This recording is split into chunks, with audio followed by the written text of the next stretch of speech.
What Kim did not know is that this would end up being the most dangerous and devastating interview that Kim would ever do. She was actually in negotiations with Wired magazine to do a story on Peter and his projects when she decided she was just going to reach out to him directly herself on April of 2017. Now, Peter Madsen was a Danish inventor and a self-taught engineer who used crowdfunding to build all these rockets and submarines. To give this interview an extra little oomph, Peter ended up texting her and asked her if she wanted to join him on his homemade submarine to conduct this interview. The interview was only supposed to take 2 hours, and it seemed slow moving for her to actually get on the submarine. So she texted her boyfriend an update around 8 p.m. to tell him hey, I'm still alive. After 2 hours passed and the submarine still didn't come back to the dock, and still not having heard anything from Kim, this is when Olay decided that he was going to just go and report her missing. Now, the next morning, the submarine was spotted near a lighthouse. And when the submarine was spotted, it was sinking. Peter was still in the submarine at this time, and he had to be rescued from it. Once he was rescued, he was asked, "Where is Kim?" This is when Peter said that he had actually dropped her off on land the night before, and he didn't know where she went after that. Now, the police were suspicious automatically. They were able to pull the submarine out of the water, and they ended up finding in the submarine. 11 days later, on August 21st, a torso was found on a nearby beach by a cyclist. DNA testing revealed that this torso did in fact belong to Kim. He later admitted to dumping Kim's body in the ocean after what he said she passed away from this freak accident that allegedly had happened on the submarine. He said that the hatch for the submarine, when you're going down, which is extremely heavy, the hatch cover ended up hitting Kim on the head, and that it basically ended her life instantly. Peter, from there, was immediately arrested, and he was charged with negligent manslaughter. At this point, the police believed that Peter had purposely tried to sink the submarine to cover up whatever happened in the submarine. On October 6th, cadaver dogs and divers found 2 plastic bags in the water. One of the bags ended up having Kim's head in it, and the other ended up having Kim's legs, clothes, and a knife in it. An autopsy was performed on Kim's head, and this autopsy showed no signs of blunt force trauma like Peter had claimed. They also found that metal had been lodged in her torso. Investigators believe that this was an attempt to make sure that Kim's torso would never float or wash up on a beach. Peter ended up changing his story again after this. He still said that he didn't intentionally end her life, and that he didn't initially tell the truth because he wanted to spare Kim's family the details about what had actually happened. Can you believe this mess? Can you believe this? At this point, Peter ends up telling the investigators that he was up on the deck and Kim had moseyed and made her way down into the engine room of the submarine when the pressure suddenly dropped, which created this vacuum effect on the hatch doors, so he was unable to get in and open it. He said he could hear Kim screaming for help. He then said that he tried to explain to Kim for about 5 to 15 minutes how to stop the engines when he was finally able to get the hatch door open. By that time, he says that Kim was lifeless on the floor. So basically, he was saying that she died of carbon monoxide poisoning from being down in this engine room. He said that he tried everything that he could to wake her up and to save her. He said that he was even smacking her in the face, but that she was already gone. Peter then tells the investigators that he contemplated ending his own life in that moment, but he ended up falling asleep next to Kim's body for about 2 hours. Imagine the investigator sitting there listening to this story. He said that when he woke up, that's when he decided to dismember her. And when they pressed him more about doing this to Kim, Peter acted like it was just totally not even a big deal to him because he already knew how to amputate limbs in order to save lives.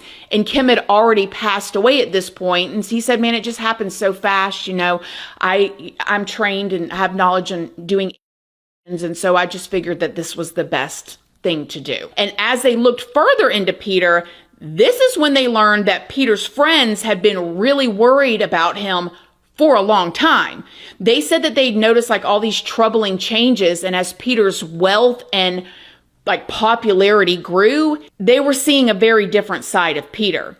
They said that Peter would throw these really wild parties with naked people running all around the place, and that an artist that knew Peter said that Peter referred to himself as a sadist. And what's even worse, as investigators discovered that just hours before Kim got on board the submarine, they found that he would watch these certain types of films. And it was crazy because before researching this, you know, you learn something new every day. I thought the SNUFF types of films were like reenactments of these things, but allegedly that in some very dark places, there are real videos made like this. Kind of like the Toy Box Killer that was doing all that stuff to those women and filming it and selling it. Like that type of thing is still going on. And he was into watching these types of things. And he was literally sitting there Googling it and watching these types of videos while Kim is thinking she's coming to do a very safe interview with this guy, Peter. A psychologist ended up examining Peter, and this psychologist determined that he was a perverted, sexually deviant, and he was highly untrustworthy, which, yeah, that makes a lot of sense. It is also said that he had been texting other people, other women, trying to talk them into coming on the submarine. And some of them would have came if they could have brought another person with them. But he kept saying, no, no, no, only one person can come. And just so happens that Kim agreed. But then when you look back at her history as a journalist, she did that type of thing all the time. And to her, this was just normal. But to him, this was exactly the type of person or woman alone on the submarine that he was trying to lure. A different woman named Suzanne went to go do an interview with Peter on his submarine not too long before Kim did. And she said that during this interview, she could just like feel that Peter was very short-tempered. She said that it seemed like everything had to go exactly how Peter planned it, and that everyone had to be in line with anything that he said at all times. Susan, however, only agreed to do the interview if they could keep the submarine on land. She said that her personally, she would never go out into the water in a submarine because everything just looked so raw and unfinished and basically sketchy. She wasn't alone during this interview either, like Kim was.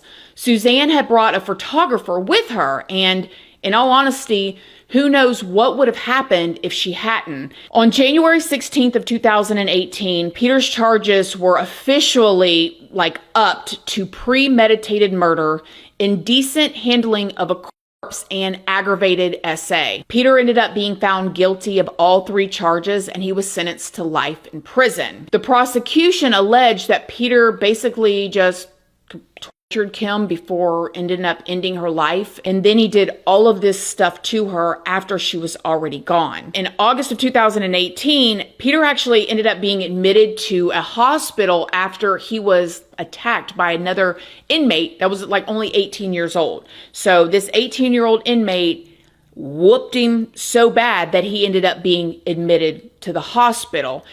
And then, even though this whole time Peter had kept up this persona that, all these different stories, and all of them in some way making him be innocent, or even the last story that he told, trying to make himself seem like this hero, that he did not want her family to find out that she had, passed from this poisoning or whatever. In this Danish documentary that was filmed in September of 2020, Peter did admit in that documentary that he killed Kim. From there, you would think that people could just go on and just live their lives and forget about Peter as he rots in a prison somewhere. However, in October of 2020, Peter actually ended up escaping from prison. Now, he wasn't escaped very long, and the way that he escaped was by threatening a prison employee with a firearm-like object, and an object he claimed to be a bomb belt.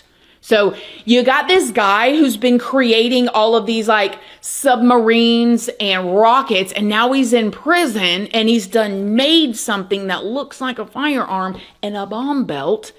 And he ends up doing that so he can get out of the prison. The bomb squad ended up being deployed, and Peter was completely surrounded by the police. He was only like 560 yards away from the prison. He ended up being taken back into custody and put back into the prison. And that's where Peter is to this day, is in prison. After Kim's passing, Kim's family founded the Kim Wall Memorial Fund, which hoped to fund female reporters covering stories of like different cultural value, just like Kim did. And there's been a lot of talk around how, dangerous it is for women to do certain types of journalism because women are obviously victimized way more than men are. So hopefully the Kim Wall Foundation is, really able to help different women who are doing the things like Kim loved to do. Her parents did an interview and said that every year